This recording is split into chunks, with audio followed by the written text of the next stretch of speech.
ഷാർജയിൽ നിന്നുള്ള ജെറ്റ് എയർവേസിന്റെ വിമാനത്തിലാണ് പുലർച്ചെ 5:45 ഡീഗോ മരഡോണ കൊച്ചിയിലെത്തിയത്. ദൈവതുല്യമായി തന്നെ കാണുന്ന ആരാധകർക്ക് നടുവിലേക്കാണ് മരഡോണ ഇറങ്ങിയത്. നിശ്ചയിച്ചതിലും നേരത്തെയാണ് മറഡോണ കൊച്ചിയിലെത്തിയതെങ്കിലും ആരാധക പ്രവാഹത്തിന് കുറവുണ്ടായില്ല. മലയാള മണ്ണിൽ ഇതിഹാസം ചുവടുവയ്ക്കുന്നതും കാത്ത് ആയിരങ്ങൾ നെടുമ്പാശ്ശേരിയിലെത്തി. സുരക്ഷാ വലയത്തെ മറികടന്നും നൂറ്റാണ്ടിന്റെ താരത്തെ നേരിട്ട് കാണാനും ഫോട്ടോയെടുക്കാനുമുള്ള ശ്രമത്തിലായിരുന്നു എല്ലാവരും.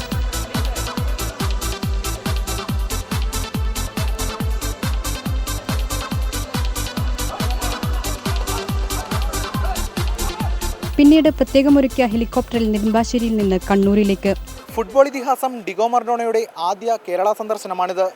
മറഡോണയുടെ വരവ് വൻ ആഘോഷമാക്കുകയാണ് കേരളം. കളിക്കളത്തിലെ മാന്ത്രികനെ കാണാൻ കണ്ണൂരിലും ഫുട്ബോൾ പ്രേമികളുടെ തിരക്ക് തന്നെ. പരസ്യചിത്രീകരണമല്ലാതെ പൊതുപരിപാടികളൊന്നുമില്ലെങ്കിലും താരം പുറത്തിറങ്ങുമോ എന്ന് കാത്ത് ഹോട്ടലിനു ചുറ്റും ജനക്കൂട്ടം തമ്പടിച്ചിരിക്കുകയാണ്. പൊതുപരിപാടിയിൽ മറഡോണ എത്തുമ്പോൾ ആരാധകരുടെ ഈ സംഘങ്ങൾ സുരക്ഷാ ഭീഷണിയുയർത്തുമോ എന്ന ആശങ്കയിലാണ് സംഘാടകർ. നാളെ ദൈവം പന്ത് തട്ടുമ്പോൾ ഫുട്ബോളിന്റെ ലാറ്റിൻ അമേരിക്കൻ വിപ്ലവശൈലിക്കാകും കണ്ണൂർ കാതോർക്കുക. എന്തു മാജിക്കാണ് മലയാളികൾക്ക് വേണ്ടി മറഡോണ കരുതി വച്ചിരിക്കുന്നത്? പ്രതീക്ഷയിലാണ് ആരാധകർ. ഇനി എല്ലാ കണ്ണുകളും കണ്ണൂരിലേക്ക്. കൊച്ചിയിൽ നിന്നും മനു ഭരതനും എസ് രാഗിനുമൊപ്പം കണ്ണൂരിൽ നിന്നും ദിൽന മധു, ഇന്ത്യ വിഷൻ.